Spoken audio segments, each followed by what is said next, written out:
꼬북. 출산율 통계와 국민연금 고갈, 나는 국민연금을 받을 수 있을까? 하나씩 살펴볼게요. 2020년 출생 통계. 드디어 2020년 출생 통계가 나왔어요.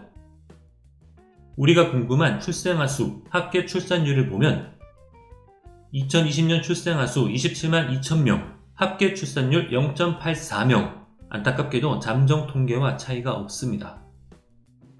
합계 출산율은 2015년 1.24명 이후로 계속 하락하고 있고 출생아 수도 계속 줄어들고 있어요. 이제 한 세대가 지나면 출생아 수가 절반 이하로 줄어듭니다. 참고로 1991년은 87만 명, 1.71명, 71년은 무려 102만 명, 4.54명이었어요. OECD 회원국 합계 출산율 비교, 다른 나라와 비교하면 우리나라는 가장 오른쪽 구석에 있습니다. 2019년 기준 0.92명, 전 세계에서 가장 빠른 속도로 고령화되고 있어요.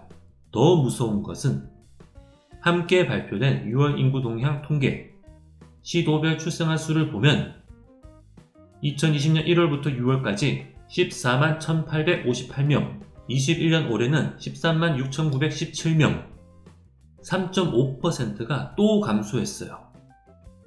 저점을 찍고 반등하는 것이 아니라 합계 출산율 하락 추세가 계속 이어지고 있습니다. 오늘의 주제, 출산율이 국민연금에 어떤 영향을 줄까요? 나는 국민연금을 받을 수 있을까요? 국민연금 장기 재정 전망. 국민연금은 연금보험료를 납부하는 가입자 수는 계속 줄어들고 연금을 수령하는 수급자 수는 계속 늘어나고 있어요. 제도 부양비. 국민연금 가입자 100명이 부양하는 수급자 수를 의미하는데요. 이 값으로 비교하면 2020년 기준 19.4명에 불과한데 2068년에는 146명까지 올라갑니다. 그래서 2018년 8월 제4차 국민연금 재정 계산에 따른 장기 재정 전망 결과를 보면 국민연금 기금은 2041년에 최대가 되고 42년부터 적자로 바뀌어서 57년에 소진된다고 합니다. 2057년 국민연금 기금 소진. 2020년 7월 4대 공적연금 장기 재정 전망을 보면 2055년 기금 소진, 57년에서 55년, 2년 더 빨라졌죠. 국민연금에 영향을 주는 변수는 크게 경제, 인구, 연금 관련 변수, 다양한데요. 앞서 살펴본 재정 전망은 이런 변수를 가정하고 계산하는 겁니다. 예를 들면 아까 살펴본 출생률, 합계 출산율 1.05명을 기준으로 계산했는데 출산율이 급격하게 하락하니까 값을 조정해서 새로 계산하는 거죠. 보고서에도 이전 재정 전망 결과와 다르게 나온 이유는 이런저런 변수가 다르기 때문이다 라고 밝히고 있습니다. 재정 계산 결과에 크게 의미를 부여할 필요가 없다 이렇게 말하는 사람이 있는데요. 1998년 제1차 국민연금 개혁 후 5년마다 재정 계산을 하기 시작했지만 2007년 제2차 국민연금 개혁이 마지막입니다. 재정 계산 결과로 문제점을 확인하고 연금 개혁 실시, 적절한 조치를 했으면 상관없는데 연금 개혁을 안 하니까 문제가 되는 거죠. 여러 재정 전망 결과처럼 2055년 전후로 국민연금 기금이 소진되면 어떤 일이 생길까요? 국민연금 기금이 고갈되면 제4차 재정계산 보고서에 이런 내용이 있습니다. 2057년에 기금이 없어진 이후에는 연금 제도를 어떻게 운영하는가? 부과 방식으로 재정 운영. 이게 무슨 말이냐면요. 현재 적립 방식은 가입자가 납부한 연금보험료 9%와 적립기금으로 연금수급자에게 연금을 지급합니다. 그런데 적립기금이 소진되면 부과 방식으로 바뀌는데요. 연금수급자에게 지급하는 연금액을 모두 가입자의 연금보험료로 충당합니다. 이때 연금보험료율을 부과 방식 비용률이라고 하는데요. 이 값이 어마어마하게 큽니다.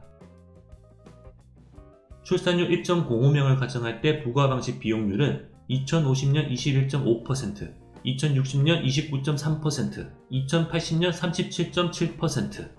국민연금 기금이 고갈되어 부과 방식으로 바뀌면 이 부과 방식 비용률이 국민연금 보험료율이 되는 겁니다. 국민연금 보험료로 30%씩 내는 거예요. 충격적이죠? 그래프를 다시 보면 특정 시점부터 적자가 시작되고 결국 기금이 고갈됩니다. 그러면 모든 연금액을 국민연금 보험료로 충당해야 하는데 출산율 하락 추세로 인구 구조가 이렇게 바뀌어서 부가방식 비용률이 높아져 있다는 거죠. 더 심각한 문제는 이건 출산율 1.05명 가정이죠. 2020년 합계 출산율 0.84명, 계속 하락 추세. 0.84명을 가정하면 부가방식 비용률이 어떻게 될까요? 끔찍하죠. 출산율이 낮아지는 것은 국민연금 기금 고갈 시점에는 거의 영향을 주지 않는데 기금이 고갈되었을 때 부가방식 비용률이 문제가 되는 겁니다. 국민연금 기금이 고갈되어도 연금을 받을 수 있다. 부가방식으로 전환하면 연금을 받을 수 있다. 이게 아니고요. 수익비, 연금보험료로 얼마를 납부하고 연금액으로 얼마를 수령하느냐의 문제입니다. 세대 간 형평성 문제죠.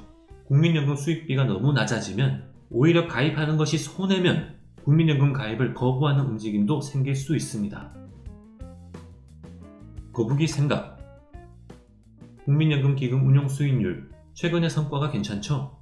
이 수익률이 유일한 희망입니다. 계속 좋은 성과를 내길 기대하고요.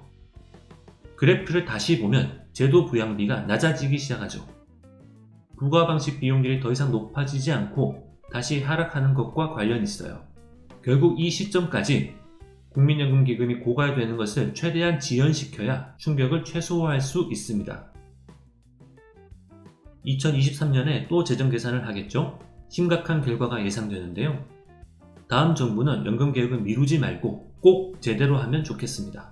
현 세대의 부담을 왜 늘려야 하는지 이런 상황을 정확히 알리면 반대하는 사람이 거의 없을 것으로 생각합니다. 너무 정치적으로만 접근 안 했으면 좋겠어요. 이상 거북이었습니다.